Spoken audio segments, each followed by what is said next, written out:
Nasci e me criei em Garanhuns, uma cidadezinha no interior de Pernambuco, daquelas onde todo mundo conhece todo mundo pelo nome e sobrenome.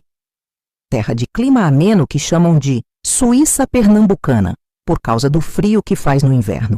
Foi lá que minha história começou, numa época em que moça direita não saía sozinha, em que família era sagrada e em que a palavra do padre valia mais que qualquer lei.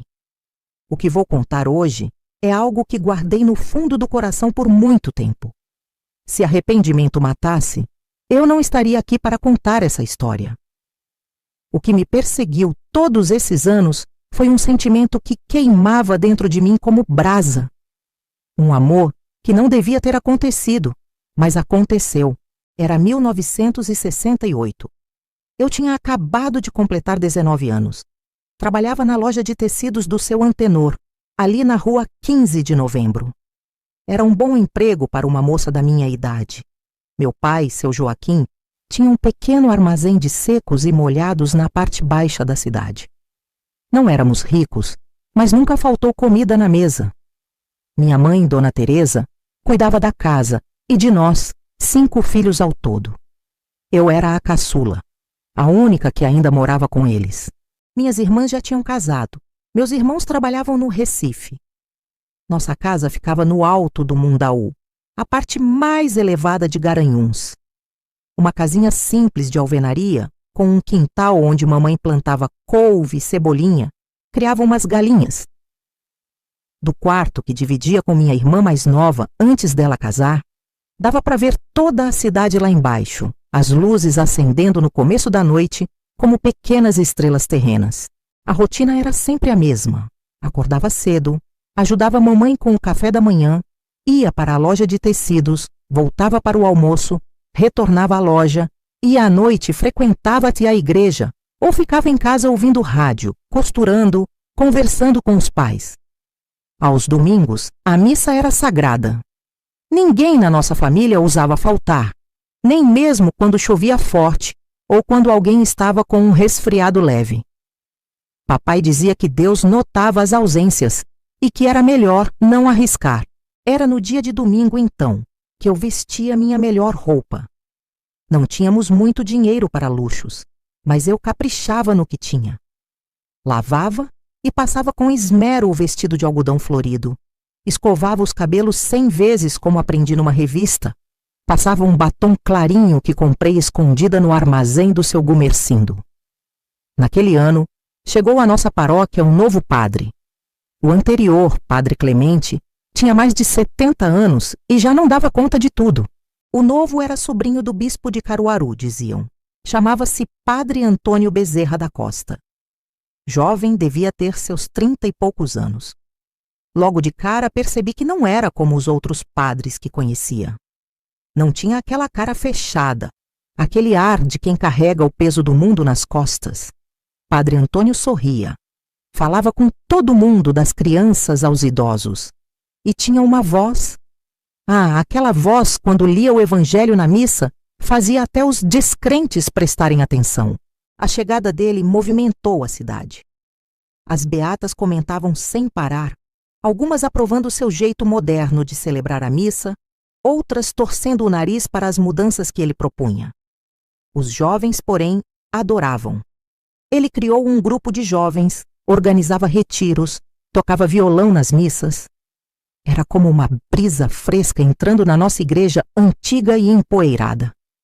Lembro como se fosse hoje a primeira vez que nossos olhares se cruzaram. Era uma manhã de domingo.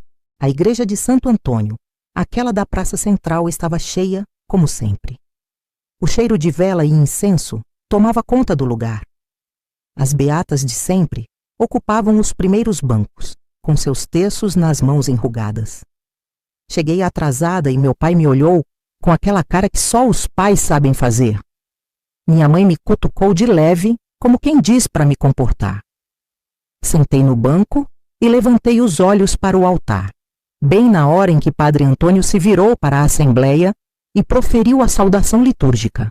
E naquele momento exato, seus olhos encontraram os meus.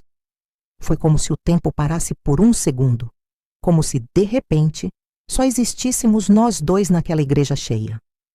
Senti um calor subindo pelo meu rosto e abaixei a cabeça rápido, fingindo procurar algo na bolsa. Durante toda a missa, evitei olhar diretamente para ele, mas sentia seu olhar em mim de vez em quando. Era uma sensação estranha, nova, que eu nunca tinha experimentado antes. Depois, quando fui receber a comunhão, ele colocou a hóstia na minha língua e nossos olhos se encontraram novamente. Vi algo diferente ali, um brilho, uma hesitação, não sei explicar direito. Só sei que voltei para meu lugar com o coração batendo mais forte do que deveria.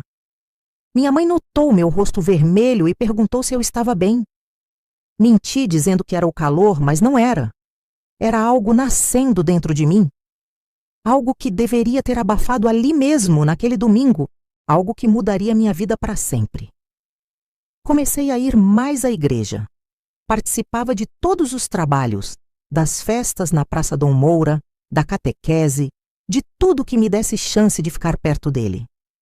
Padre Antônio sempre me tratava bem, com educação, mas mantinha distância. Isso só me deixava com mais vontade de me aproximar. As outras moças também suspiravam por ele. Era inevitável. Um homem jovem, bonito, articulado, que falava sobre amor e compaixão com tanta convicção. Mas eu notava como seu olhar demorava um pouco mais em mim durante as missas, como ele sorria de um jeito especial quando eu chegava para as reuniões do grupo de jovens. Na loja onde eu trabalhava, as freguesas comentavam sobre o novo padre. Diziam que era um desperdício um homem daqueles ter entrado para a igreja, que podia ter casado, ter filhos bonitos. Eu ouvia tudo calada, sentindo um ciúme bobo, como se ele me pertencesse de alguma forma. Nessa época, tive alguns pretendentes, rapazes da cidade que me convidavam para tomar sorvete depois da missa, que apareciam lá em casa para conversar com meu pai. Eu recusava educadamente, inventava desculpas. Não tinha cabeça para namoro, dizia para minha mãe preocupada. Queria me dedicar ao trabalho, ajudar em casa. A verdade é que nenhum deles me interessava. Não depois que conheci Padre Antônio. Um dia estávamos arrumando a festa de São João no salão paroquial, aquele que ficava atrás da igreja. O chão de ladrilho hidráulico estava coberto de palha de milho e bandeirinhas coloridas. Eu me ofereci para ajudar na decoração. Acabei ficando sozinha com ele no salão. Eu esticava o braço para pendurar bandeirinhas, em cima de um banquinho de madeira que balançava. Padre Antônio me alertou sobre o banquinho instável, dizendo que eu poderia cair. Provocativa, perguntei se ele me seguraria caso eu caísse. Vi algo diferente em seu olhar por um momento, antes que ele desviasse os olhos e me repreendesse por brincar com assuntos sérios. Mas eu não estava brincando. Naquela época, eu tinha 19 anos e achava que conhecia o mundo, que podia fazer o que quisesse. Mas o mundo tem um jeito de ensinar a gente, e às vezes a lição vem dura como o sol do sertão. Logo depois daquele dia da festa junina, comecei a notar mudanças no jeito do Padre Antônio. Ele evitava ficar sozinho comigo. Quando me via chegando, dava um jeito de estar com outras pessoas. Mas eu não era menina de desistir fácil. Tinha algo nos olhos dele, no jeito que ele me olhava quando pensava que eu não estava vendo, que me dizia que aquilo não era só coisa da minha cabeça. As festas juninas passaram, julho chegou. Em Garanhuns, julho é mês de festa. A feira de Garanhuns, como chamavam, trazia gente de todo lugar.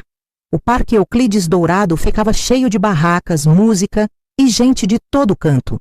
Meu pai me deixou ir com minhas amigas, Luzia e Conceição. Nós três éramos conhecidas como as moças do Alto do Mundaú, a parte alta da cidade onde morávamos. Foi lá que vi Padre Antônio andando sozinho, olhando as barracas de artesanato. Ele estava sem a batina, vestido como qualquer homem comum, de calça e camisa. Falei para minhas amigas que precisava comprar algo e que nos encontraríamos depois na barraca de tapioca da Dona Josefa. Segui o padre de longe, vendo como ele parecia diferente fora da igreja. Mais solto, mais humano. Quando ele entrou numa ruazinha menos movimentada perto do Relógio das Flores, tomei coragem e o chamei pelo nome. Ele se virou surpreso, quase assustado ao me ver. Questionou o que eu fazia ali sozinha, enquanto eu comentava sobre nunca tê-lo visto sem a batina. Sua resposta foi que às vezes precisava se sentir como qualquer pessoa. Retruquei que ele nunca havia sido como qualquer pessoa para mim. Ficamos em silêncio. Naquela ruazinha escura, com o barulho da festa ao longe, senti que algo estava prestes a mudar. Ele sugeriu que eu voltasse para minhas amigas, afirmando não ser bom que me vissem com ele naquelas circunstâncias. Questionei-o sobre seus medos, se temia a mim ou o que sentia. Meu questionamento o pegou de surpresa como um tapa. Ele baixou os olhos e disse que eu não entendia o que estava dizendo, mas eu entendia sim. Entendia que ele também sentia algo, que eu podia ver em seu olhar. Quando ele tentou recuar, eu avancei. Lembrei-o que ele havia feito votos sagrados, mas perguntei se Deus não havia feito nossos corações para sentir e amar. Ele tentou me explicar sobre os diferentes tipos de amor, sobre sua vocação, sobre seus deveres para com Deus e a Igreja. Mas suas palavras soavam vazias, como se ele estivesse tentando convencer a si mesmo, não a mim. Então, em um ato de coragem que até hoje não sei de onde veio, me aproximei e toquei seu rosto. Sua pele estava quente, com a barba por fazer áspera sob meus dedos. Ele não se afastou. Seus olhos estavam fixos nos meus, escuros, profundos, cheios de conflito. Chamei-o apenas de Antônio, sem o padre pela primeira vez. Disse que sabia que ele também sentia algo por mim. E naquela noite morna de julho, sob as luzes coloridas da feira, que mal chegavam até nós, fizemos o que não devíamos ter feito. Nos beijamos, nos abraçamos. Cometemos um pecado que mudaria tudo. Suas mãos seguraram minha cintura, me puxando contra ele. Minhas mãos se enredaram nos seus cabelos. O mundo desapareceu à nossa volta.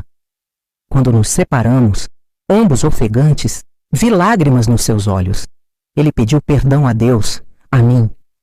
Mas não havia arrependimento real na sua voz. Apenas medo. Medo do que tínhamos começado. Medo do que poderia seguir. Pedi que não se desculpasse por algo tão bonito, afirmando que aquilo não poderia ser pecado. Ele fechou os olhos, como se tentasse organizar os pensamentos. Quando os abriu novamente, havia uma determinação nova neles. Falou que precisávamos conversar, mas não ali, não naquele momento. Era muito perigoso. Combinou de nos encontrarmos na antiga capela de São Sebastião, nos arredores da cidade, uma igreja pequena e quase abandonada que poucos frequentavam. Disse que poderia ir com a desculpa de verificar o estado do prédio para reformas. Marcamos para o dia seguinte. Nos despedimos com um último beijo rápido, furtivo. Ele voltou para a multidão da feira, voltando a ser Padre Antônio para o resto do mundo. Observei-o se afastar, ainda sentindo o gosto dos seus lábios nos meus. Meu corpo inteiro vibrava, como se tivesse despertado de um longo sono. Naquela noite, deitada na minha cama, não conseguia dormir. O beijo se repetia na minha mente como um filme. As mãos de Antônio na minha cintura, o calor do seu corpo, o sabor da sua boca. Sabia que tínhamos cruzado uma linha perigosa. Sabia que o caminho à frente seria difícil. Mas naquele momento, tudo o que importava era que ele também sentia o mesmo. Que não era apenas minha imaginação. Que havia algo real entre nós, algo forte o suficiente para fazê-lo questionar seus votos. No dia seguinte, inventei uma desculpa em casa. Disse que ia ajudar Luzia a organizar os livros da pequena biblioteca da paróquia. Minha mãe não fez muitas perguntas, mas senti seu olhar desconfiado me seguindo até a porta. Peguei um atalho pelos fundos do Hospital São Vicente e segui pela estrada de terra que levava à Capela de São Sebastião. Cheguei antes dele. A capela estava como eu lembrava. Pequena, simples, com sua torre sineira, onde os pássaros agora faziam ninhos. A porta de madeira pesada estava trancada, mas as janelas laterais, sem os vitrais que um dia tiveram, permitiam que a luz entrasse, criando padrões no chão de pedra coberto por folhas secas trazidas pelo vento. Sentei num banco de pedra ao lado da entrada, esperando. Meu coração batia tão forte que parecia que ia sair pela boca. Estava nervosa, ansiosa, com medo e, ao mesmo tempo, absolutamente certa do que queria. Então ouvi passos e me levantei. Antônio vinha pela trilha, vestido com sua batina preta, o que me surpreendeu. Achei que viria a paisana como na feira. Quando se aproximou, vi seu rosto sério, preocupado. Não era o rosto de um homem indo encontrar a mulher que havia beijado no dia anterior. Era o rosto de alguém carregando um peso enorme. Antônio comentou que havia passado a noite inteira rezando, pedindo a Deus que lhe mostrasse o caminho certo.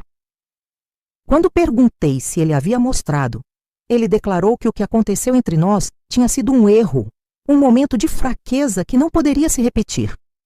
Fiquei arrasada com suas palavras. Questionei como ele podia chamar de fraqueza o que tínhamos vivido. Ele não sabia que outro nome dar. Mencionou seus votos perante Deus, sua promessa de viver em castidade, servindo apenas à igreja. Disse que não podia quebrar esses votos. Lembrei que ele já havia quebrado ao me beijar, ao dizer que precisávamos conversar, como se houvesse um nós para discutir. Ele insistiu que fora um erro que não repetiria. Quando questionei por que então me pedira para vir até ali, ele admitiu que me devia uma explicação, que precisava pedir perdão e deixar claro que não poderia acontecer novamente. Desafiei-o a olhar nos meus olhos e dizer que não sentiu nada, que não pensava em mim, que não sonhava comigo como eu sonhava com ele. Finalmente, ele me olhou. Seus olhos estavam úmidos, brilhantes de lágrimas contidas. Disse que o que sentia não importava, apenas o que era certo. Perguntei quem decidia o que era certo, a igreja, Deus ou seu coração. Ele começou a dizer que eu era jovem e bonita, que poderia conhecer um rapaz bom, casar, ter uma família. Respondi que não queria outro rapaz, que queria ele. Antônio exclamou que era padre. Rebati que era um homem primeiro, um homem que sentia, que desejava, que amava. Avancei, ficando tão perto que podia sentir o calor do seu corpo, o cheiro da sua pele, misturado ao incenso que impregnava suas roupas. Pedi que dissesse, olhando nos meus olhos, que não me amava. Depois de um longo momento nos encarando, a poucos centímetros um do outro, algo pareceu quebrar dentro dele.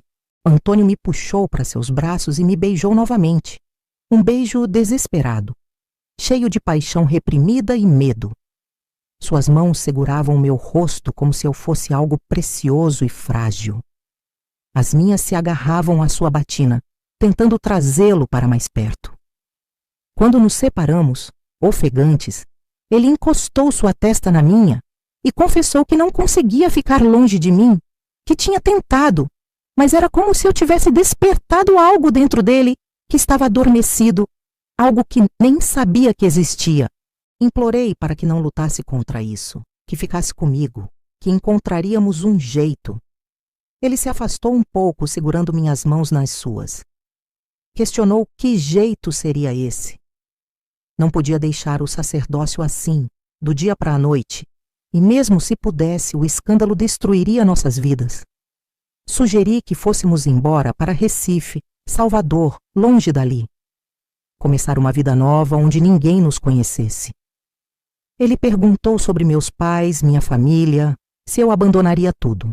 A pergunta me fez parar. Seria eu realmente capaz de deixar tudo para trás? Meus pais que tanto amava, meus irmãos, minha cidade? Imaginei a dor nos olhos de minha mãe, o desapontamento no rosto do meu pai. Antônio disse que precisávamos de tempo para pensar, para ver se o que sentíamos era real ou apenas uma tentação passageira. Afirmei que não era passageiro para mim, ao que ele respondeu que nem para ele, mas precisávamos ter certeza antes de tomar qualquer decisão drástica. Concordei, entendendo sua lógica, embora meu coração desejasse soluções imediatas. Perguntei o que faríamos e ele sugeriu que nos encontrássemos discretamente, para conversar, para nos conhecermos melhor, para entender o que realmente queríamos. Quando sugeri que nos encontrássemos na capela, ele alertou que era arriscado, que poderiam notar suas visitas frequentes a um lugar que deveria estar abandonado. Então mencionou o antigo engenho dos Menezes, na saída para Lajedo, que estava vazio há anos e ficava afastado da estrada principal. Propôs que nos encontrássemos lá uma vez por semana, o que me pareceu pouco demais. Ele sorriu, explicando que precisava ser assim, pelo menos inicialmente, pois quanto mais nos encontrássemos, maior seria o risco. Concordamos em nos encontrar às terças-feiras à tarde, quando ele visitava as famílias das fazendas daquela região, e ninguém estranharia vê-lo por lá.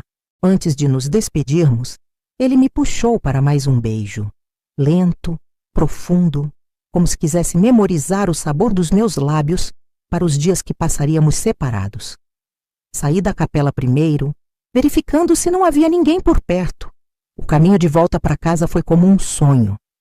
Parte de mim estava nas nuvens, extasiada com o que tinha acontecido, com a perspectiva de mais encontros.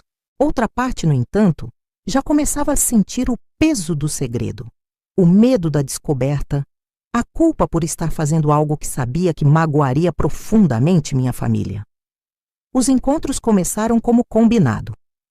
Toda terça-feira, eu inventava uma desculpa diferente. Uma vez era um grupo de estudo bíblico, outra uma visita à amiga doente, ou ajudar na organização da biblioteca paroquial. Minha mãe estava ficando desconfiada. Eu percebia pelos olhares que me lançava quando eu saía arrumada demais para tarefas tão simples. Mas ela nunca me confrontou diretamente. O antigo engenho dos Menezes era perfeito para nossos encontros. A casa grande estava abandonada, com o telhado parcialmente desabado e as paredes cobertas de trepadeiras. Mas havia um anexo, que tinha sido a casa do administrador, ainda em condições razoáveis, com um quarto, uma pequena sala e uma cozinha simples. Foi ali que nos encontramos ao longo daquele verão, semana após semana, descobrindo um ao outro não apenas fisicamente, mas também em nossas almas. Conversávamos por horas. Ele me contou sobre sua infância em Caruaru, filho de comerciantes devotos que sempre sonharam ter um filho padre. Sobre como entrou no seminário jovem demais, sem realmente entender a dimensão do compromisso que estava assumindo. Sobre suas dúvidas, suas lutas internas, sua fé que, apesar de tudo, continuava forte. Eu falei sobre minha família, meus sonhos de talvez um dia estudar, de conhecer lugares além de Garanhuns. Falei sobre as expectativas que pesavam sobre mim, como filha mais nova, de casar e ter filhos como minhas irmãs mais velhas. E claro, nos amamos. No início eram apenas beijos, cada vez mais apaixonados. Depois, toques mais ousados, explorações tímidas de corpos que despertavam para sentimentos novos. Antônio sempre hesitava, dividido entre o desejo e a culpa. Sussurrava que aquilo era pecado, enquanto suas mãos deslizavam sob minha blusa. Eu respondia que então Deus nos perdoasse, guiando suas mãos para onde mais queria senti-las. Foi numa tarde quente de agosto que finalmente nos entregamos completamente um ao outro. A chuva caía forte lá fora, criando uma cortina de privacidade, abafando nossos suspiros e gemidos. Foi doloroso e desajeitado, como costuma ser a primeira vez, mas também lindo e transformador. Depois, deitados no colchão velho que tínhamos conseguido levar até lá, ele chorou. Lágrimas silenciosas que molhavam meu ombro enquanto eu acariciava seus cabelos. Ele murmurou que Deus devia odiá-lo naquele momento. Respondi que Deus é amor, repetindo o que ele mesmo tantas vezes pregava, questionando como ele poderia odiar o que fazíamos se era por amor. Antônio não respondeu, apenas me abraçou mais forte, como se eu fosse uma âncora em meio a uma tempestade. Depois daquela tarde, uma nova urgência tomou conta de nossos encontros. Já não era apenas desejo, mas uma necessidade desesperada de estar junto, de encontrar uma solução para nosso impasse. Antônio começou a falar mais seriamente sobre deixar o sacerdócio. Ele mencionou a possibilidade de pedir uma licença, um afastamento temporário, alegando precisar repensar sua vocação. Depois, talvez pudéssemos ir para Recife, onde seu primo poderia ajudá-lo a encontrar trabalho. Ele havia estudado filosofia antes do seminário, poderia dar aulas. Quando perguntei sobre nós, ele sugeriu que depois de um tempo, quando as coisas se acalmassem, poderíamos nos casar e ter uma vida normal. Como essas palavras soavam doces, impossíveis. Eu queria acreditar. Queria imaginar essa vida juntos, uma casa simples, filhos, acordar ao lado dele todas as manhãs sem medo, sem culpa. Admiti que meus pais nunca aceitariam, que para eles seria como se ele tivesse me seduzido, me corrompido. Ele concordou que para os pais dele seria como se tivesse traído não apenas sua vocação, mas a confiança deles, todo o sacrifício que fizeram para enviá-lo ao seminário. Ao questionar o que faríamos, ele beijou minha testa e disse que daríamos um passo de cada vez. Primeiro, precisava conversar com o bispo, pedir orientação espiritual, preparar o terreno. Depois, poderíamos planejar nossa saída, talvez para São Paulo, longe o suficiente. Concordei, embora uma voz dentro de mim duvidasse que seria tão simples. Nada que vale a pena é fácil, eu repetia para mim mesma. Nosso amor valia qualquer sacrifício. Setembro chegou trazendo as primeiras flores da primavera para os jardins de Garanhuns. E com ele veio também a descoberta que mudaria tudo. No início, não me preocupei tanto com o atraso no meu ciclo menstrual, que nunca fora muito regular. Às vezes, o estresse ou mudanças na alimentação causavam atrasos de alguns dias. Mas quando uma semana se transformou em 2 e 2 em 3, não pude mais ignorar a possibilidade que me assombrava. Eu poderia estar grávida. Os sinais estavam lá. O cansaço constante desde o despertar, os enjoos matinais que disfarçava da minha mãe com desculpas de indisposição, a sensibilidade nos seios que nunca havia sentido antes. Ainda assim, tentava me convencer de que era apenas uma coincidência, uma combinação de fatores que nada tinham a ver com uma gravidez. Minha mãe notou minha palidez enquanto eu a ajudava a descascar mandioca no quintal. Perguntou se eu estava me alimentando corretamente. Menti, dizendo que era apenas cansaço do trabalho na loja, que seu antenor havia aumentado o meu horário. Ela me observou com aquele olhar materno que parece ver através das mentiras. Comentou também sobre minhas saídas frequentes, questionando se o grupo de jovens da paróquia não estava me sobrecarregando. Baixei os olhos para minhas mãos sujas de terra e respondi que não, que era importante ajudar na igreja, mencionando como o padre Antônio sempre dizia que os jovens eram o futuro da comunidade. Ao citar seu nome, senti meu rosto esquentar. Desde nossa conversa sobre ele possivelmente deixar o sacerdócio, nossos encontros tinham ficado ainda mais intensos, mais desesperados, como se cada momento juntos pudesse ser o último antes de uma grande mudança. Minha mãe murmurou, não parecendo muito convencida. Pediu que eu tomasse cuidado, comentando que o padre tinha olhos que não lhe agradavam. Quando perguntei o que queria dizer, ela descreveu-os como olhos famintos, que olhavam demais para as moças. Fez o sinal da cruz, pedindo perdão a Deus por falar assim de um homem de batina, mas ressaltando que tinha seus pressentimentos. Fiquei em silêncio, o coração acelerado. Seria possível que ela desconfiasse de algo? Será que outros também notavam como Antônio me olhava durante as missas, durante as reuniões de pastoral? Respondi que ela estava imaginando coisas, que Padre Antônio era apenas dedicado, preocupado com os jovens. Ela deu de ombros, voltando a se concentrar na mandioca, mas acrescentou que eu era sua filha caçula, que já tinha visto muito na vida e só queria me proteger. Naquela noite, deitada em minha cama, as palavras da minha mãe ecoavam na minha cabeça.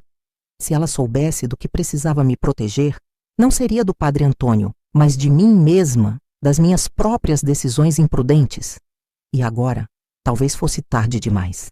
Na manhã seguinte, tomei coragem e fui até a farmácia do seu Genésio, no outro extremo da cidade, onde ninguém me conhecia bem. Comprei um remédio que, segundo as mulheres mais velhas, poderia fazer o sangue descer, se estivesse apenas atrasado. Eram ervas amargas que misturei com mel como indicado e tomei por 3 dias seguidos. Nada aconteceu, a não ser uma dor de estômago terrível que me fez perder um dia de trabalho. A realidade foi se tornando inescapável. Eu, Ivone Almeida Santos, filha de Joaquim e Teresa, moça de família de Garanhuns, estava grávida. E o pai era o homem que toda a cidade olhava com reverência. O homem que dirigia as almas para Deus. O homem que tinha feito votos de castidade perante o Altíssimo. Nosso próximo encontro estava marcado para a terça-feira seguinte. Foram os 7 dias mais longos da minha vida. Não conseguia comer direito, não conseguia dormir. Na loja, deixei cair uma peça de tecido caro na lama, o que me rendeu uma bronca de seu antenor. Na missa de domingo, não tive coragem de olhar para Antônio, de receber a comunhão das suas mãos. Ele notou minha ausência na fila, vi seus olhos me procurando na multidão, a preocupação em seu rosto. Quando finalmente chegou o dia, fui até o velho engenho dos Menezes com o coração pesado como chumbo. A tarde estava cinzenta, ameaçando chuva, como se o próprio céu compartilhasse do meu humor sombrio. Antônio já estava lá quando cheguei, sentado nos degraus de pedra da entrada, o rosto iluminando-se ao me ver. Ele começou a dizer que ficara preocupado ao não me ver na missa de domingo, mas as palavras morreram em seus lábios quando viu minha expressão. Levantou-se, a alegria dando lugar à preocupação. Perguntou o que havia acontecido. Entrei na casa sem responder, sentindo as pernas fracas. Sentei-me na cadeira velha que tínhamos trazido para a sala improvisada. Ele me seguiu, ajoelhando-se à minha frente, tomando minhas mãos frias entre as suas. Insistiu para que eu falasse, dizendo que estava assustado. Respirei fundo, tentando encontrar as palavras certas, mas não havia palavras certas para o que precisava dizer. Então simplesmente falei, direta, sem rodeios, que estava esperando um filho, seu filho. O silêncio que se seguiu foi o mais longo da minha vida. Vi o rosto de Antônio passar por uma série de emoções. Choque, incredulidade, medo e, finalmente, um pânico tão puro que quase senti pena dele. Ele gaguejou, perguntando se eu tinha certeza. Confirmei que já fazia 2 meses que não menstruava, que apresentava todos os sinais. Ele soltou minhas mãos e se levantou, cambaleando para trás, como se tivesse levado um golpe. Sua pele, normalmente clara, ficou quase translúcida. Por um instante, achei que ele fosse desmaiar. Ele repetia, "Meu Deus", várias vezes, passando as mãos pelos cabelos num gesto desesperado, dizendo que aquilo não podia estar acontecendo. Senti lágrimas quentes descendo pelo meu rosto. Não sei o que esperava. Talvez que ele me abraçasse, me dissesse que ficaríamos bem, que agora tínhamos mais um motivo para ficarmos juntos. Mas sua reação, puro terror, me feriu profundamente. Falei, com a voz embargada pelo choro, que não tinha sido só minha culpa, que estávamos juntos nisso. Ele parou seu movimento frenético e me olhou. Vi que também tinha lágrimas nos olhos. Sua voz se suavizou quando disse que sabia, que não estava me culpando. Ele se aproximou, ajoelhando-se novamente à minha frente, encostando sua cabeça no meu colo. Senti seus ombros sacudindo com soluços contidos. Acariciei seus cabelos, sentindo uma estranha inversão de papéis. Agora era eu quem o consolava, quem precisava ser forte. Perguntei o que faríamos. Ele levantou o rosto, os olhos vermelhos, as lágrimas deixando trilhas nas suas bochechas. Disse não saber, que aquilo mudava tudo, que um filho... Não conseguiu concluir a frase. Lembrei-o que havia falado em deixar o sacerdócio, em irmos para São Paulo. Ele começou a dizer que isso era antes, sem conseguir completar. Acrescentou que aquilo era muito mais grave do que apenas deixar a batina. Era um escândalo que destruiria tudo. Sua reputação, minha reputação, a vida da criança. Questionei sarcasticamente se ele sugeria que eu simplesmente desaparecesse ou desse a criança para adoção assim que nascesse. Ele fechou os olhos, como se as palavras doessem fisicamente. Disse que não sabia, que precisava pensar, rezar, encontrar um caminho menos doloroso para todos. Retruquei indignada que não existia caminho sem dor naquela situação. Questionei que caminho sem sofrimento ele imaginava para uma moça solteira, grávida, numa cidade como Garanhuns, para uma família que seria apontada na rua, humilhada na igreja, zombada nos comércios. Ele exclamou que sabia, que compreendia o que aquilo significava, as consequências. Disse que aquilo era o fim de tudo, da sua vocação, da minha reputação, do futuro que sonhávamos. Insisti que não precisava ser assim, que poderíamos transformar aquilo em um novo começo. Seria difícil, sim. As pessoas falariam, nos julgariam, mas poderíamos enfrentar juntos, por nós, pelo nosso filho. Por um momento vi um lampejo de esperança nos olhos dele, mas foi rapidamente substituído por aquela expressão que eu começava a odiar, a do sacerdote pragmático, do homem que pesava todas as opções, que calculava todos os riscos. Ele pediu tempo, dizendo que aquilo era grande demais para decidir naquele momento. Precisava pensar, encontrar uma solução. Questionei quanto tempo, lembrando que não tínhamos muito, que logo eu começaria a mostrar a gravidez, que minha mãe já desconfiava de que algo estava errado. Ele estipulou alguns dias, no máximo, uma semana. Mencionou que falaria com alguém que talvez pudesse ajudar, um padre mais velho que fora seu mentor no seminário. Segurando meu rosto entre suas mãos, prometeu que encontraria uma saída, uma que fosse boa para mim, para ele, para a criança.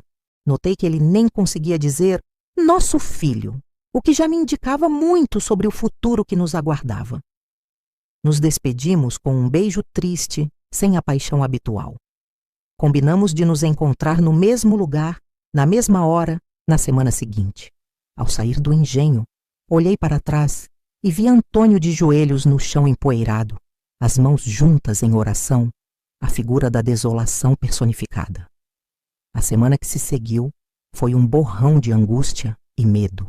Em casa, tentava agir normalmente, mas cada vez era mais difícil esconder os enjoos matinais, o cansaço, as mudanças sutis no meu corpo que olhos atentos como os da minha mãe logo notariam. No trabalho, seu Antênor me chamou num canto após eu derrubar, pela terceira vez na semana, uma pilha de tecidos que estava organizando. Perguntou se eu estava doente ou precisando de folga. Respondi que não, que estava apenas um pouco distraída e me desculpei, prometendo que não se repetiria.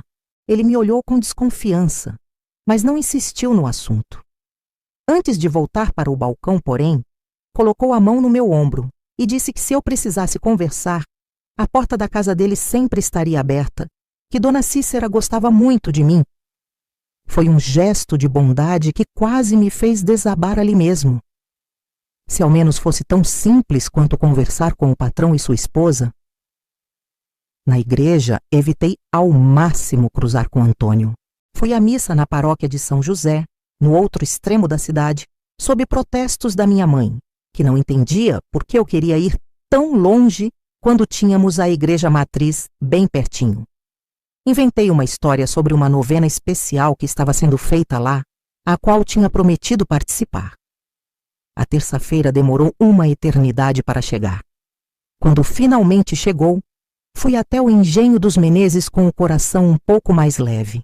A semana de reflexão devia ter ajudado Antônio a organizar as ideias, a encontrar uma solução prática para nosso problema.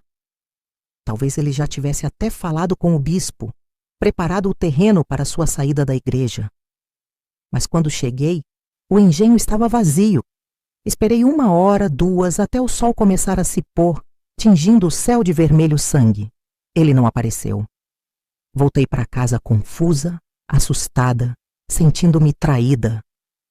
No dia seguinte, fui até a igreja matriz determinada a encontrá-lo. A senhora que limpava o altar me disse que Padre Antônio tinha viajado. Quando perguntei para onde e quando voltaria, Ela respondeu que não sabia direito, que o bispo de Caruaru o havia chamado com urgência e que o padre Clemente, aquele velhinho que tinha se aposentado, cobriria as missas por enquanto. Senti o mundo girando à minha volta. Ele tinha ido embora, sem me avisar, sem me dar satisfação. Tinha fugido do problema, de mim, do nosso filho. Foi quando comecei a ouvir os cochichos. O bispo de Caruaru tinha chamado o padre Antônio para uma missão especial no interior da Bahia, onde faltavam sacerdotes. Outros diziam que ele tinha pedido para ir para um mosteiro em Olinda, para fazer retiro espiritual. As beatas da igreja disputavam quem tinha a informação mais precisa, quem conhecia melhor os detalhes da partida repentina do jovem e querido padre. Ninguém, claro, relacionava sua partida à moça pálida da loja de tecidos, que agora carregava no ventre o segredo mais explosivo de Garanhuns. Os dias que se seguiram foram os mais sombrios da minha vida. A cada manhã, acordava com a esperança de que tudo não passasse de um pesadelo, que Antônio voltaria, bateria à minha porta, diria que tinha encontrado uma solução, que ficaríamos juntos. Mas ele não voltou. Nenhuma carta, nenhum recado. Minha mãe percebia que algo estava errado. Me encontrou chorando várias vezes, perguntava o que estava acontecendo. Eu inventava desculpas. Briguei com uma amiga. Estou cansada do trabalho. Li um livro triste. Ela fingia acreditar, mas seus olhos diziam que sabia que era algo mais profundo. Enquanto isso, minha barriga, ainda imperceptível para os outros, começava a ganhar uma firmeza que só eu notava. Meus seios ficavam mais pesados. Os enjoos matinais não davam trégua. Não podia mais negar a realidade. Carregava o filho de um padre que havia fugido de sua responsabilidade. Foi nesse momento de desespero que recebi uma carta. Sem remetente, apenas meu nome no envelope. A letra eu reconheceria em qualquer lugar. A caligrafia elegante de Antônio, que eu tinha admirado tantas vezes nos folhetos paroquiais, nos avisos da missa. Com mãos trêmulas, abri o envelope. Dentro, uma carta breve e um maço de dinheiro. A carta dizia apenas: Ivone, perdoe-me. Não tive forças para enfrentar isso. Vou para um mosteiro em Olinda fazer retiro espiritual por tempo indeterminado. Pedi transferência para outra diocese depois. Este dinheiro é para ajudá-la. Busque ajuda, talvez com sua família. Rezo por você e pela criança todos os dias. Que Deus nos perdoe. Não havia assinatura. Não precisava haver. Cada palavra era uma facada no meu coração. Ele não voltaria. Ele havia escolhido sua batina sobre nós. Ele havia me abandonado. Rasguei a carta em pedaços minúsculos, as lágrimas embaçando minha visão. O dinheiro, porém, guardei. Orgulho não encheria a barriga de criança, nem pagaria a parteira quando a hora chegasse. Foi minha tia Dulce quem me salvou. Irmã mais nova da minha mãe, ela morava sozinha em Bom Conselho, cidade vizinha a Garanhuns. Era viúva, não tinha filhos, vivia numa casinha simples. Quando eu era criança, passava as férias com ela. Era uma mulher de poucas palavras, mas de coração enorme. Juntei coragem e fui visitá-la num domingo. Não podia mais guardar aquele segredo sozinha. Ia explodir. Precisava de alguém para conversar, para aconselhar, alguém que não me julgasse imediatamente. E tia Dulce sempre teve esse jeito de ouvir sem condenar. Contei tudo para ela.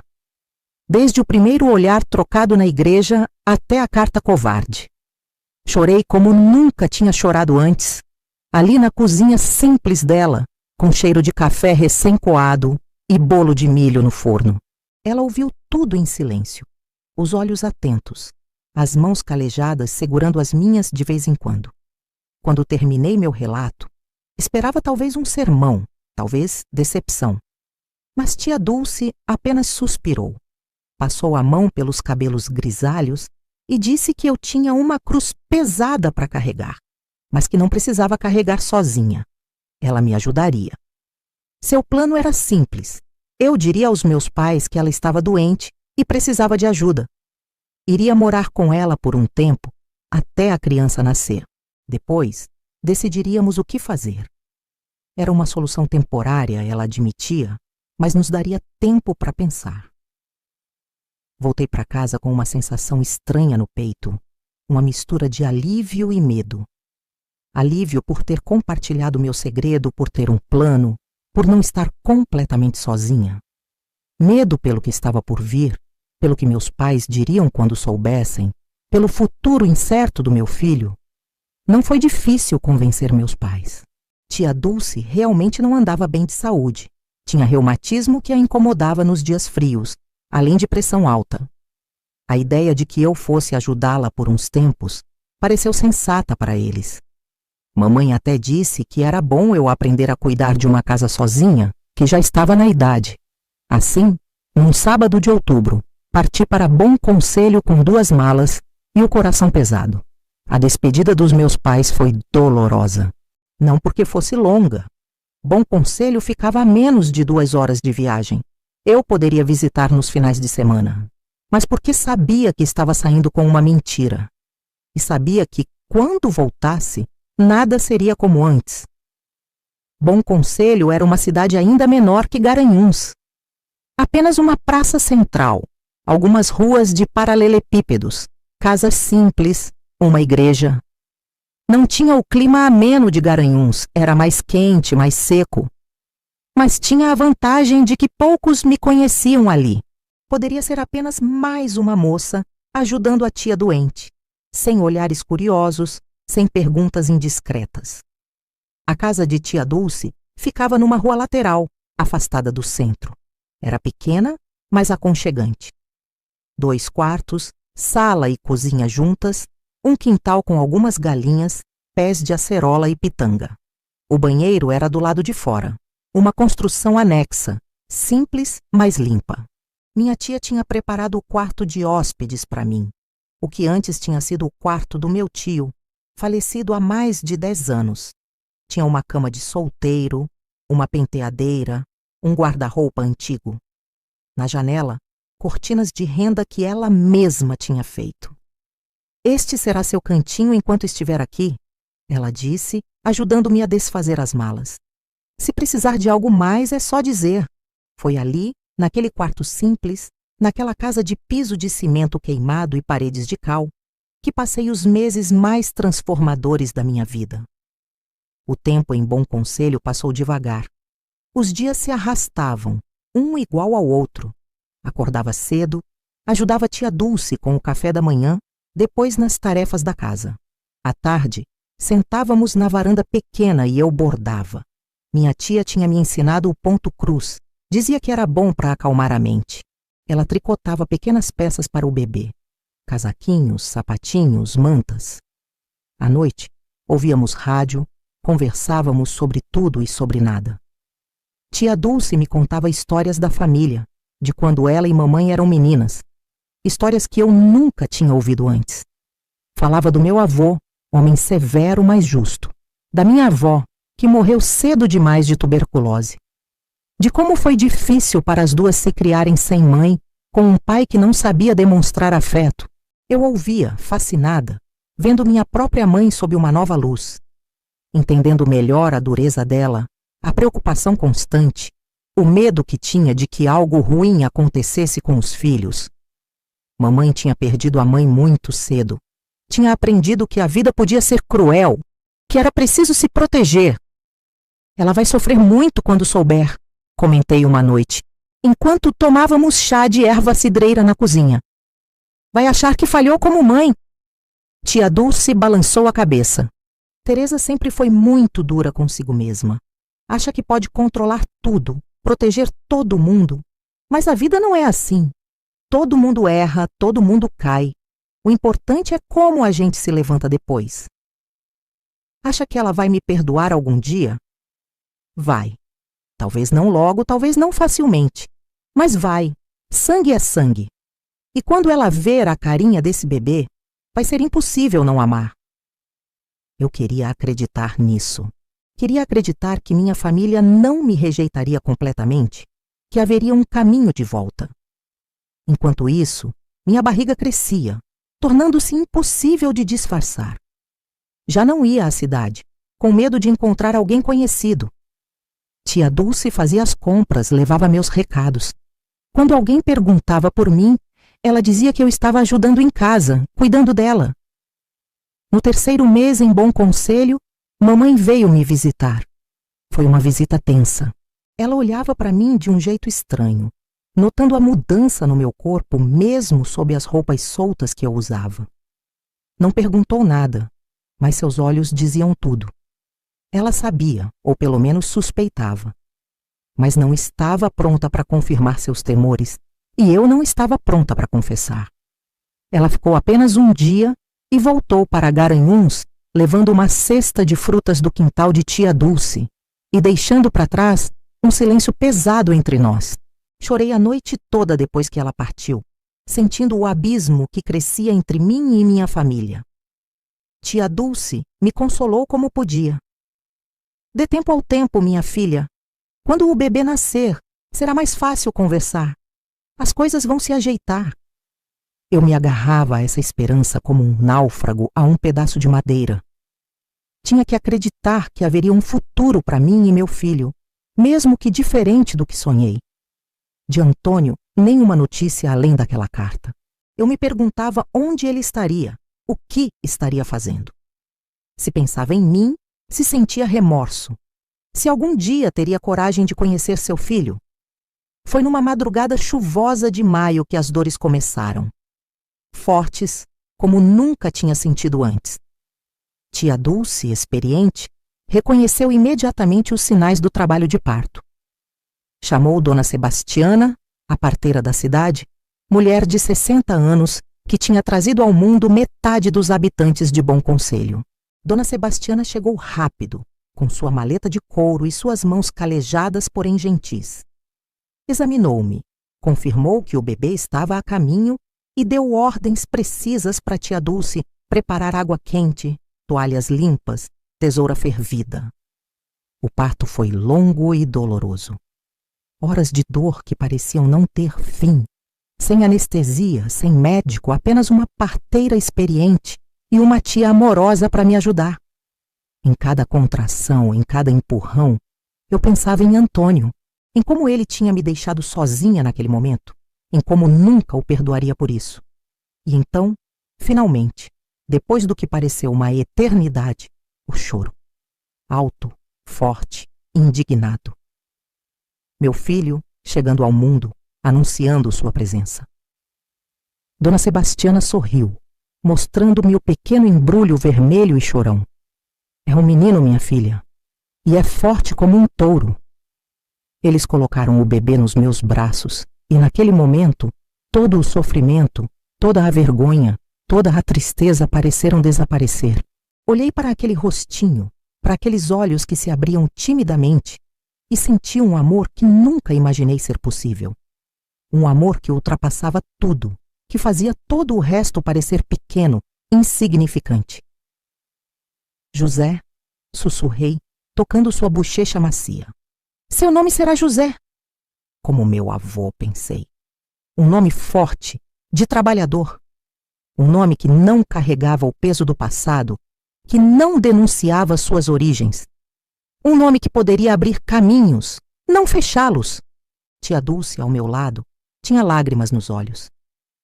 Ele é lindo, Ivone, e é seu, apenas seu. Naquele momento tomei uma decisão. Antônio tinha feito sua escolha ao partir. Eu faria a minha agora. Criaria meu filho sozinha, com orgulho, com amor. Ele não precisaria saber que seu pai era um homem que preferiu seus votos à sua própria carne e sangue. Não precisaria carregar esse fardo. José dormiria no meu peito naquela noite, e em todas as outras que se seguiriam, e juntos encontraríamos nosso caminho. Os primeiros meses com José foram os mais cansativos e também os mais felizes da minha vida. Noites em claro, amamentação a cada poucas horas, fraldas de pano para lavar, roupinhas minúsculas para passar. Mas também sorrisos desdentados, a sensação do seu corpinho quente contra o meu, a certeza de que, apesar de tudo, eu tinha algo precioso, algo que ninguém poderia tirar de mim. Tia Dulce foi um anjo nesse período. Cuidava de José quando eu precisava descansar, me ensinava os segredos de ser mãe que ela, mesmo sem filhos, conhecia por ter ajudado a criar tantos sobrinhos. Preparava chás para aumentar meu leite, sopas fortificantes para me recuperar do parto. Você precisa ficar forte, dizia ela. Este menino vai precisar muito de você. Meus pais não sabiam do nascimento. Eu ainda não tinha coragem de contar. Inventava desculpas sempre que ligavam ou quando queriam visitar. Tia Dulce estava pior. Precisava de cuidados constantes. A viagem seria cansativa para ela. O tempo estava ruim para viajar. Qualquer coisa que adiasse o inevitável confronto. Mas sabia que não poderia esconder José para sempre, especialmente porque ele crescia rápido, forte e saudável, com bochechas redondas e olhos vivos. Cada vez mais parecia com o pai. O mesmo queixo determinado, os mesmos olhos escuros, intensos. Foi quando José completou 4 meses que tomei coragem. Escrevi uma carta para minha mãe, contando tudo. Não falei quem era o pai, apenas que eu tinha cometido um erro, que estava arrependida, mas que amava meu filho e queria criá-lo com dignidade. Pedi perdão pelo sofrimento que causava, mas não pelo meu filho. Nunca me arrependeria dele. A resposta veio na forma da presença. Uma semana depois de enviar a carta, ouvi batidas na porta. Era uma tarde quente de setembro. José dormia no berço improvisado que tio Dulce tinha conseguido com uma vizinha. Quando abri, lá estava minha mãe. Sozinha, pálida, com olheiras profundas, como se não dormisse há dias. Ficamos nos olhando por um longo momento, sem palavras. Então ela entrou, fechou a porta atrás de si e me abraçou. Um abraço apertado, desesperado, que dizia tudo o que as palavras não conseguiam. Chorei em seus braços como uma criança, soluçando pedidos de perdão. Onde está ele? Ela perguntou finalmente, a voz embargada. Levei-a até o berço onde José dormia placidamente, inconsciente do drama que se desenrolava. Minha mãe olhou para ele por muito tempo, em silêncio. Depois, com dedos trêmulos, tocou sua bochecha macia. Ele se parece com seu irmão Pedro quando bebê, ela disse finalmente. Não havia acusação em sua voz, apenas uma tristeza profunda, resignada. Contei a ela uma versão simplificada da verdade, que me envolvera com um rapaz que prometera casamento, mas que desaparecera quando soube da gravidez. Não mencionei que era Padre Antônio. Aquela verdade era pesada demais. Causaria um escândalo que respingaria em toda a família. Minha mãe não insistiu em saber a identidade do pai. Talvez já suspeitasse, talvez preferisse não confirmar suas suspeitas. Ela ficou 3 dias conosco. Nesse tempo, cuidou de José como só uma avó faria, com um amor que ultrapassava a decepção, a vergonha, a dor. Ensinou-me truques para acalmá-lo quando chorava muito, maneiras de fazer com que arrotasse melhor depois de mamar, como aliviar as cólicas que às vezes o atormentavam. Antes de partir, me deu um ultimato. Seu pai não sabe ainda. Contarei a ele do meu jeito, no meu tempo. Mas não posso prometer que ele vai reagir como eu. Ele é um homem bom, Ivone, mas é da velha escola. Tem seu orgulho, sua reputação na cidade. Entendi o que ela não disse. Que talvez meu pai não me perdoasse tão facilmente, que talvez as portas da casa onde cresci estivessem fechadas para mim por um bom tempo. E o que faço agora, mãe? Perguntei, sentindo-me perdida como nunca antes. Agora você cria seu filho, Ivone, com amor, com dignidade. Mostra para ele e para o mundo que um erro não define quem você é. Com essas palavras ela partiu, prometendo voltar em breve, prometendo mandar notícias, dinheiro, o que pudesse sem levantar suspeitas. Fiquei na porta vendo o ônibus partir, com José nos braços, sentindo-me simultaneamente mais leve por ter compartilhado meu segredo com minha mãe e mais pesada pela confirmação de que o caminho à frente seria muito difícil. O tempo passou. José crescia, cada dia mais esperto, mais forte. Seu primeiro dente, Seus primeiros passos, suas primeiras palavras. Cada marco era celebrado com alegria por mim e tia Dulce, e às vezes por minha mãe, que visitava quando podia, sempre trazendo presentes escondidos, roupinhas novas, brinquedos pequenos, dinheiro que economizava dos gastos da casa. Meu pai, como previsto, não aceitou bem a notícia. Mamãe me contou que ele ficou dias sem falar. Depois teve um acesso de raiva em que quebrou louças, depois caiu numa tristeza profunda. Dizia que tinha falhado como pai, que eu tinha manchado o nome da família, que as pessoas olhavam diferente para ele na rua. Dê tempo a ele, mamãe aconselhava. Seu pai é um homem bom, mas orgulhoso. Vai demorar, mas um dia ele vai querer conhecer o neto. Eu queria acreditar nisso. Queria acreditar que eventualmente poderia voltar para Garanhuns, apresentar José à família estendida, à comunidade. Mas sabia que seria difícil. Uma mãe solteira era alvo de fofocas, de preconceito, e embora minha história inventada de um namorado que fugiu de suas responsabilidades fosse menos escandalosa que a verdade, ainda assim seria motivo para muita conversa maldosa. Foi tia Dulce quem sugeriu um novo começo. Ela tinha uma amiga em Caruaru, Dona Clotilde, que era proprietária de uma pensão para moças. Caruaru era uma cidade maior, mais movimentada, onde ninguém me conhecia. Lá, eu poderia recomeçar, encontrar um emprego, criar José sem o peso do passado. Você não pode ficar aqui para sempre, minha filha, ela disse. Esta casa é sua por quanto tempo precisar, você sabe disso.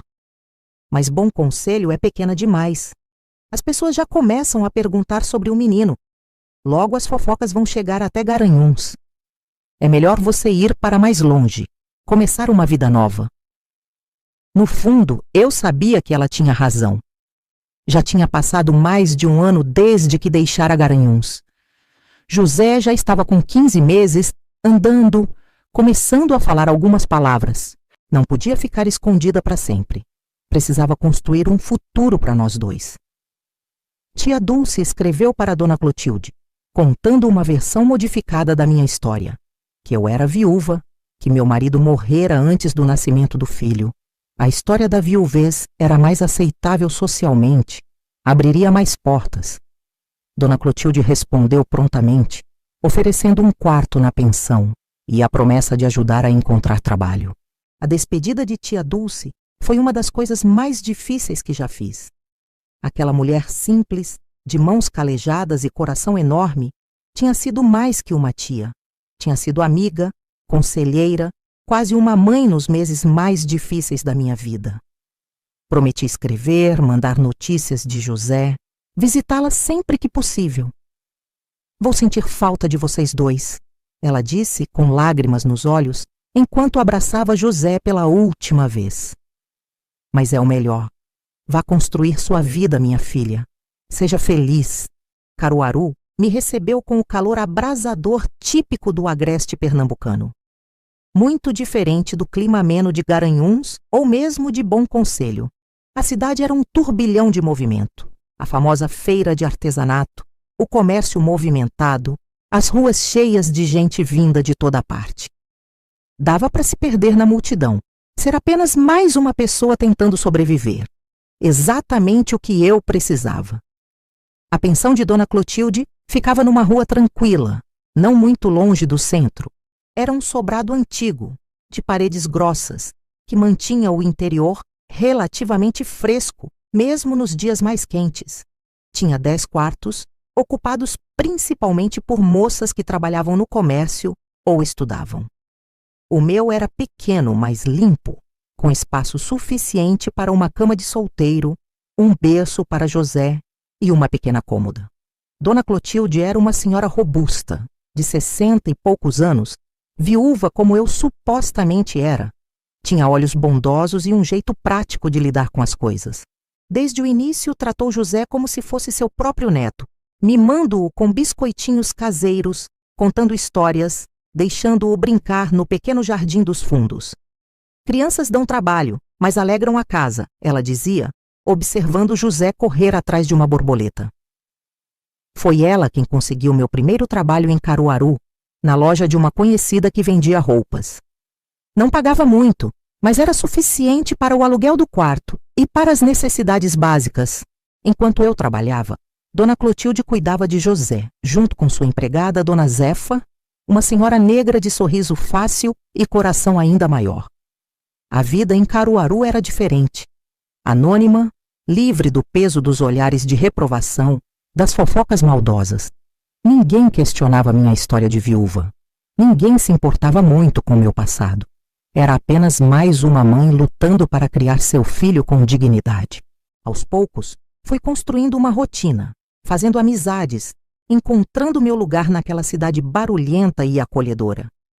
Minha mãe escrevia regularmente, mandando notícias de Garanhuns, da família. Meu pai ainda não havia cedido, ainda não queria ouvir falar do neto. Mas meus irmãos, especialmente Pedro, o mais velho, demonstravam interesse em conhecer José. Um dia, mamãe escrevia, quando as feridas cicatrizarem um pouco, você poderá trazer José para conhecer a família. Eu esperava por esse dia, mas não depositava todas as minhas esperanças nele. Tinha aprendido que a vida raramente segue os planos que fazemos. Às vezes, é preciso criar novos caminhos, seguir em frente, deixar para trás o que não podemos mudar. Para complementar minha renda, comecei a costurar à noite, depois que José dormia. Tinha aprendido o ofício com minha mãe, e minhas mãos sempre foram habilidosas com agulha e linha. Comecei fazendo pequenos reparos para as outras moças da pensão, depois vestidos simples, blusas, saias. Logo, tinha uma pequena clientela fiel, que apreciava meu trabalho cuidadoso, meus acabamentos perfeitos. José crescia forte e saudável, alheio às complicações que cercavam sua origem. Para ele, éramos apenas nós dois contra o mundo, com o apoio de Dona Clotilde, Dona Zefa e, mais tarde, das amizades que fui construindo. Ele era um menino alegre, curioso, esperto como só ele, e, inegavelmente, cada dia mais parecido com o pai. Quando começou a fazer perguntas sobre o Papai do Céu, não Deus, mas o pai que ele acreditava ter morrido, inventei histórias. Mostrei-lhe uma foto recortada de uma revista antiga, um rapaz de boa aparência que poderia facilmente ser seu pai. Disse-lhe que seu pai tinha sido um homem bom, trabalhador, que Deus levou cedo demais. Era mais fácil assim. Os anos passaram. José entrou na escola, aprendeu a ler, mostrou aptidão para matemática. Ele tem cabeça para os números, dizia orgulhosamente sua professora nas reuniões da escola. Aos 10 anos, já me ajudava com as contas das clientes, somando os valores, calculando os trocos, tudo de cabeça. Nessa época, já tínhamos deixado a pensão de Dona Clotilde. Aluguei uma casinha simples de 2 quartos, perto da escola de José. A costura tinha se tornado meu trabalho principal, mais rentável que a loja, onde eventualmente deixei de trabalhar. Tinha uma clientela fiel, senhora de classe média que apreciavam meus vestidos bem acabados, minhas blusas com bordados delicados. A vida seguia, não da forma que eu tinha imaginado aos 19 anos, quando me apaixonei pelo padre novo da paróquia, mas de uma forma digna, uma vida que eu tinha construído com minhas próprias mãos, apesar dos erros e tropeços. De Antônio, nenhuma notícia direta além daquela carta. De vez em quando, através de conhecidos que tinham parentes em Garanhuns, ouvia fragmentos de informações. Que ele tinha saído do mosteiro em Olinda após alguns anos, que tinha pedido transferência para o sul, para uma paróquia no interior onde ninguém o conhecia, que nunca mais pôs os pés em Garanhuns. Eu me perguntava se ele pensava em nós, se tinha curiosidade sobre o filho que nunca conheceu, se a culpa o corroia tanto quanto a mágoa me corroia. Mas com o tempo, até isso foi perdendo importância. Antônio se tornou uma lembrança distante, um erro da juventude, um capítulo fechado. José era meu presente, meu futuro, minha redenção. Quando José completou 17 anos, aconteceu algo que mudou o rumo da nossa história novamente. Ele chegou da escola com um papel na mão, o rosto iluminado pela maior alegria que já vi. Tinha passado no exame para trabalhar no Banco do Brasil. Era um emprego seguro, respeitável, com bom salário. Uma conquista enorme para um menino de periferia, criado apenas pela mãe. O senhor Alvarenga, do banco, disse que nunca viu ninguém com tanta facilidade para números. Ele exclamou, me girando pela cozinha num abraço apertado. Começo na semana que vem, mãe. Como estagiário, mas se eu for bem, tenho chance de ser efetivado. Abracei meu filho com lágrimas nos olhos, orgulhosa demais para expressar em palavras. Aquele menino que tantos teriam considerado um erro, um pecado, tinha se tornado um homem bom, honesto, trabalhador. Tinha superado todos os obstáculos, todas as ausências. Naquela noite, quando José já dormia, olhei para sua foto da formatura do 2º grau, que mantinha emoldurada na sala. A semelhança com Antônio era inegável. Os mesmos olhos intensos, o mesmo queixo determinado, até o mesmo jeito de franzir a testa quando estava concentrado. Por um momento senti uma pontada de dor, pensando no que poderia ter sido, nas escolhas que tivemos que fazer, no pai que José nunca conheceu. Mas essa dor já não tinha a mesma intensidade de antes. Tinha aprendido a viver com ela, a transformá-la em algo mais suave, mais resignado. Antônio tinha feito sua escolha, e eu tinha feito a minha.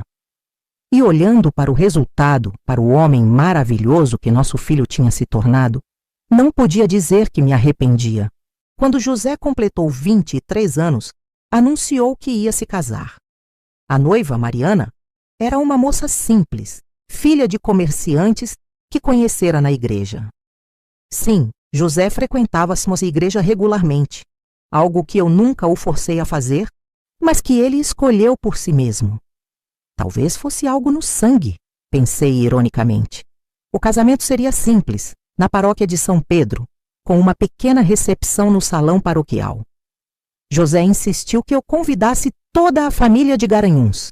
Já está na hora, mãe, ele disse. Quero conhecer meus tios, meus primos. Quero que meus avós vejam que homem me tornei, graças a você. Escrevi para minha mãe, que agora visitava Caruaru 2 vezes por ano, sempre ficando em minha casa, sem meu pai saber. Contei sobre o casamento, estendi o convite a todos. A resposta veio rápida. Ela viria sim, e traria meus irmãos e suas famílias. Meu pai? Bem, meu pai ainda não estava pronto. Mesmo depois de tantos anos, a ferida do desapontamento ainda estava aberta. Foi nessa época, com os preparativos do casamento a todo vapor, que comecei a pensar seriamente em Antônio novamente. José merecia saber a verdade sobre suas origens antes de começar sua própria família. E talvez, apenas talvez, fosse hora de buscar algum tipo de encerramento, de paz, para essa história que tinha marcado tão profundamente nossas vidas. Encontrar Antônio não foi fácil. Ele não estava mais no convento franciscano em Olinda, descobri através de conhecidos. Depois de muitas consultas discretas, muitas cartas, muitos telefonemas, soube que ele tinha deixado o convento após alguns anos. Tinha pedido transferência para o Rio Grande do Sul, para uma paróquia no interior onde ninguém o conhecia. Juntei minhas economias, comprei uma passagem de ônibus, a mais longa viagem da minha vida, e parti para o sul. José achou que eu estava indo visitar uma prima distante. Não menti totalmente. De certa forma, ia encontrar alguém do sangue dele. A viagem durou 3 dias e 3 noites. O Brasil é imenso quando se cruza de ônibus. Cheguei a Caxias do Sul exausta, com as costas doendo e o coração apertado. A cidadezinha até lembrava um pouco Garanhuns, com suas ladeiras e seu clima frio, mas as pessoas falavam diferente, se vestiam diferente, comiam coisas diferentes. A paróquia de São Pelegrino ficava no centro, uma igreja grande de pedra, muito diferente da nossa igreja colonial de Garanhuns. Perguntei por Padre Antônio, e um senhor me indicou a casa paroquial, ao lado da igreja. Quem atendeu a porta foi uma senhora idosa, de cabelos brancos e sotaque carregado de italiana, era a governanta. Disse-me que o padre estava na missa da tarde e voltaria em 1 hora. Esperei no banco da praça em frente, observando as crianças brincando, os idosos jogando dominó, a vida acontecendo sem pressa. E então ele apareceu, descendo os degraus da igreja. Mais velho, é claro. O cabelo agora mais grisalho que preto, o rosto mais cheio, o andar mais lento. Mas ainda era ele. Ainda era o homem que tinha virado minha vida do avesso mais de 20 anos antes. Ele não me reconheceu de imediato. Eu também tinha mudado. O tempo passa para todos. Quando me aproximei e chamei seu nome, vi o reconhecimento lentamente surgir em seus olhos, seguido pelo choque, pelo medo, pela culpa. Fomos para um café quieto, afastado da praça. Ele mal conseguia me olhar nos olhos. Pedi um café, ele não quis nada. Suas mãos tremiam levemente sobre a mesa. Contei a ele sobre José, sobre como nosso filho tinha crescido forte e bom, sobre como ia se casar, sobre como eu nunca tinha dito a verdade a ele. Vi lágrimas nos olhos de Padre Antônio quando mostrei uma foto do rapaz, tirada na formatura do banco. A semelhança era inegável. Os mesmos olhos, o mesmo queixo, até o mesmo modo de sorrir.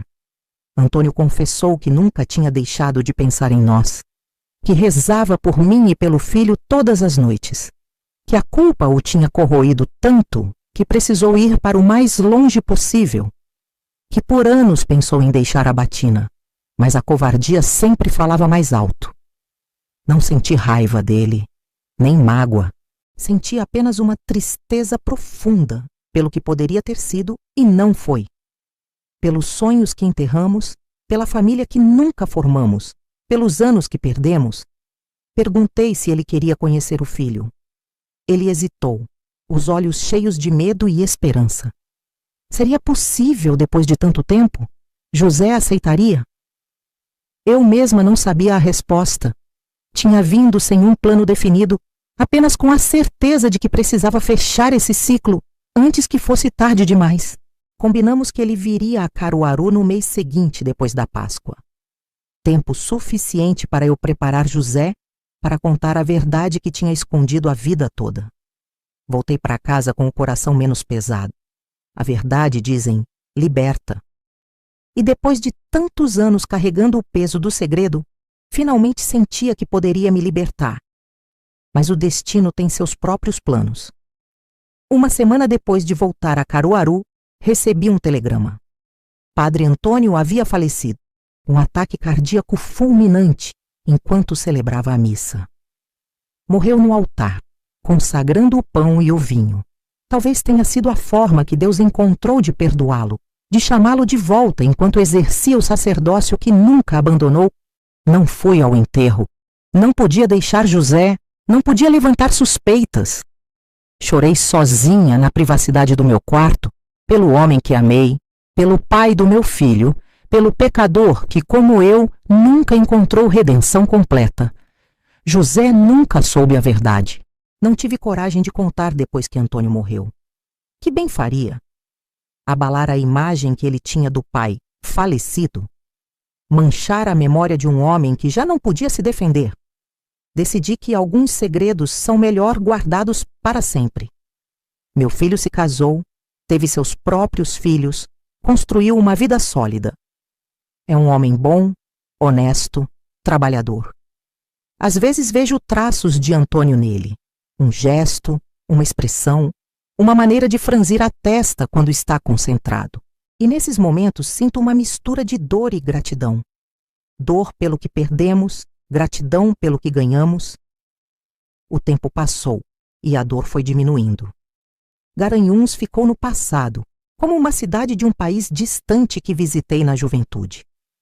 Padre Antônio virou uma fotografia amarelada guardada no fundo de uma gaveta, junto com outras lembranças que só eu entendo. E José? José se tornou meu orgulho, minha redenção, minha forma de fazer as pazes com o passado. Nele, vejo o melhor de mim e o melhor de Antônio. Nele, vejo que mesmo dos erros mais graves podem surgir bênçãos inesperadas. Se pudesse voltar no tempo, teria feito diferente? Não sei dizer. A jovem Ivone, de 19 anos, apaixonada pelo padre novo da paróquia, parece uma estranha para mim agora. Suas escolhas, seus desejos, seus sonhos pertencem a outra vida.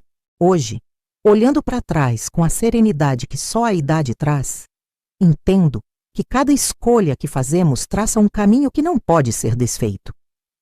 Meu caminho me trouxe até aqui, uma senhora de cabelos brancos, com um filho bom e netos maravilhosos, uma vida simples, mas honesta. E um segredo que levarei comigo para o túmulo.